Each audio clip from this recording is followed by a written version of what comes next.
desha asino virago vijitendriyaha bhavaye dekamatmanam tamananyadhihi vivikta desha asino virago vijitendriyaha bhavaye dekamatmanam tamananyadhihi. Seated in a solitary place, free from desire, senses control, meditate upon that one infinite Atman with an unswerving thought, with no other thought. Vivikta desha asino virago vijitendriya. Now, the moment you listen to this verse, what comes to your mind?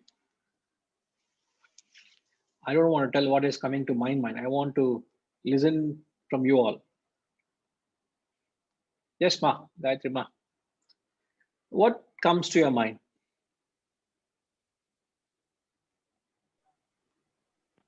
Padmini Ma, what comes to your mind when you listen to this translation? Obviously, we have not done this verse. Sitting in a solitary space means we are away from other distractions and concentrating on the goal. Very studious student. Right question to a wrong person. Guruji, that is what I have realized. Guruji, is he talking directly to meditation?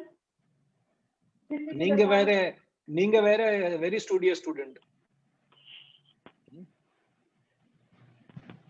Too many serious students in this classroom. Never mind. Pass. Both are pass. That's I said. Right question to wrong people. Seturamanji is another Ekalavya amongst us. His only goal is realization. Yeah. Rishi is in the forest doing tapas. Enna sir? Romba high level arking in ellame. When you listen to this, seated in a solitary place, free from desire, with senses control, one should meditate upon the infinite Atman without any other thought. What do you get when you listen to this? Siddharaman sir, yeah. What comes to your mind, sir?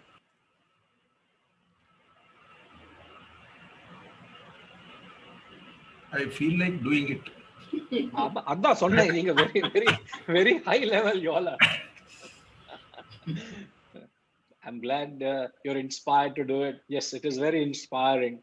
Now, what I'm getting at, okay, last try. Ushama, you at least please, you cooperate with me. All these people are all, I don't know where they are, somewhere in the sky. I have to catch up with them. Yes, ma. Namaste, Guruji. I mean, the same thing strikes me also, Guruji, that he's trying to recommend meditation and concentrating on I am Atman, that philosophy. So looks like we have to quickly build up a meditation center somewhere. You all are very high level. Meditation center da veno ipo. All right, okay. You also not cooperating with me. Parvala. Tinky ma boliye. Hari Om Guruji. On Sunday and the previous Sunday, the same thing was discussed. Chapter 6, Bhagavad Gita, in verses 19, 20, 21 and all. Immediately, that is what I was immediately reminded of, that the same instructions about meditation, that how it is done. Okay. No, listening to ATMABODHA, we must talk about ATMABODHA, not Bhagavad Gita here. Okay, but when I talk about Bhagavad Gita, you will talk of Bhaj Govindam. When I talk Bhaj Govindam, then you will say, sir, Upanishad is coming. I will talk of Upanishad. But the point I was making is that the same instructions were given earlier, so that is what came to my mind. Given earlier, where? Given earlier, where were they given? When we attended the class last time. Which class? Sunday. I am an ATMABODHA guru teaching ATMABODHA to you all. I do not know anything else. But the spiritual teaching is the same. It doesn't matter whether it comes from Bhagavad Gita, Bhaja Govinda. You know what I'm going to say? I have got nothing to do with this. Okay. That is what I'm going to say. I have got nothing to do with this. Okay. You know, very sorry to be beating around the bush. When I read this verse, having followed ATMABODHA and having heard Adi Shankaracharya for 37 verses, here is the Guru. When he says this, it sounds as if Shankaracharya has forgotten that he's already spoken about it. Isn't it? He is repeating the same thing which has been said till now. Is it not? Do you agree with me? It almost sounds that our friend has forgotten that he has said this. Again, he's saying, sit in a solitary place, get rid of desires, senses controlled. You should meditate only when you have done all these things. It is not that these men have forgotten. It sounds as if he's forgotten, but it's not actually forgotten. What they are trying to constantly harp, almost to a point, you know, sometimes where elderly people keep repeating something, the youngsters, what they react? Tata, you already said so many times, Tata, why are you repeating it? Almost in Telugu, they call Chadastam, you know. What do you call in Tamil? Rajima, you know the word Chadastam in Telugu, what it means? Okay, who is profound in Telugu and Tamil? Okay, Ramji, Chadastam ni Tamil enna solluvaanga? I don't know Tamil, sir. I can only explain it in Telugu. Oh, okay. Usha can explain Telugu professor, ninga sorry, na mandate. Who knows Ushama? You know what Chadastam in Tamil means? I don't think it's Paityam. Paityam is different. Paityam is gone mad, no? Yeah. It is like keep on, as you said, keep on repeating the same thing to the extent of the other person getting fed up or annoyed. Yes. Correct. No, I would have felt, you all would have felt that way. Listening 38th word, that's how you should have felt fed up. Man, why are you repeating the same thing said again and again? You have, if only you go back and if you want to do that little study, go back into that past 37 verses and see the number of times he has said this. Yes. A good number of times he's actually repeated it. And he tells it as if it is, he's telling for the first time. But it is not as if, what do you call that in Tamil? You know, on the word. Mr. Harish Kumar is saying bhajane. Bhajan pandringla. Bhajan alla mundache, sir. Finished. Bhajan is finished. No, Guruji, it's in colloquial Tamil. You know, you deprecatingly say bhajana pandra. He's going on repeating and irritating and uselessly wasting time. Yeah, bhajana pandra in the madri. You know, why are you doing bhajana like this?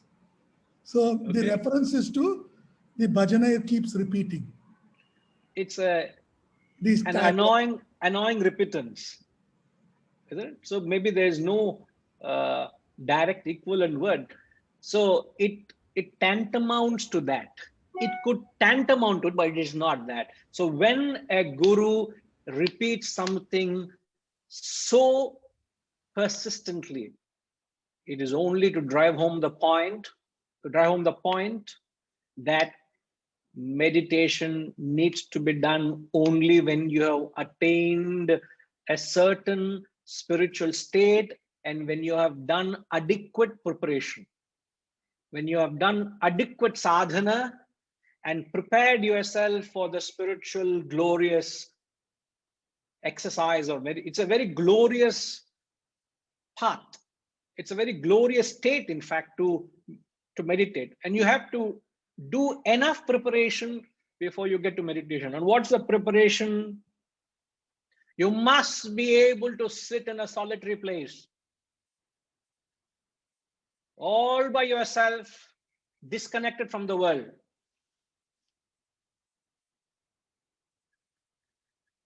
How many of you can do that? I don't say I'll take my family. I will go to a comfortable place. where all the amenities and facilities are there. I'm only going away from the plains to the mountains because I've got a house here, I've got a house there. So only shifting from weekends to weekday. It's like a vacation home, you go there. That is not what we're talking about. A solitary place refers to where you are able to be by yourself, all by yourself. That capacity where you don't need the crowd around you.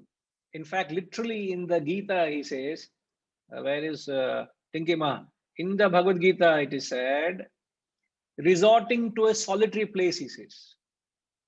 He says resorting to a solitary place, and he says distaste for crowd.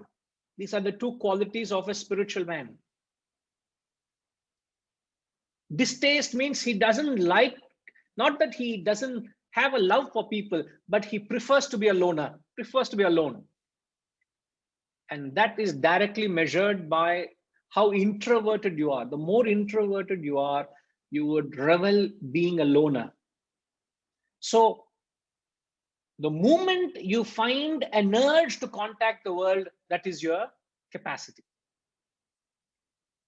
You get what I'm saying? You all would love to be left by yourself, not disturbed by the world. But the moment you find a need for the world, a need to contact the world, and the moment you feel a void within, you've reached the threshold. You can't be any more alone by yourself. So it's good for you to find out what is your capacity, how long can you be by yourself? So see, that is an external thing. Solitary place, external discipline, seated, physical discipline. These two may be very seemingly easy to sit, seemingly easy to be in a solitary place, but that's not that easy. You try it out. Just by yourself, completely cut off from the world, no news channel, no telephone, no newspaper, nobody around you, just by yourself. How long can you be away?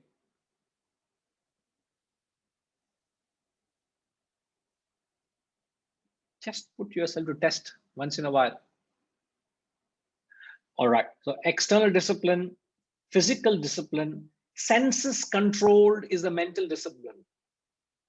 The senses are controlled only at the mind, not at the physical level. If your mind is under control, the senses are under control. It's not the physically punctuating or limiting the sense contact. The mind itself doesn't go to the sense objects. That is real sense control. So you have dropped the value for the world, therefore your senses are complete under control. They don't go there. So sense control at the mental level, and intellectually he says free from desire. So free from desire is at the intellectual level.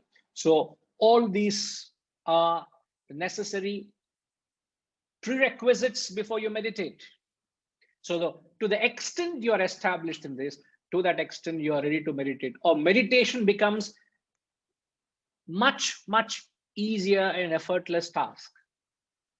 But if you don't have these qualities, to that extent, it becomes difficult. So seated in a solitary place, free from desires, with senses control, one should meditate on that infinite Atma. What do you meditate on? Obviously on the self, the Atma.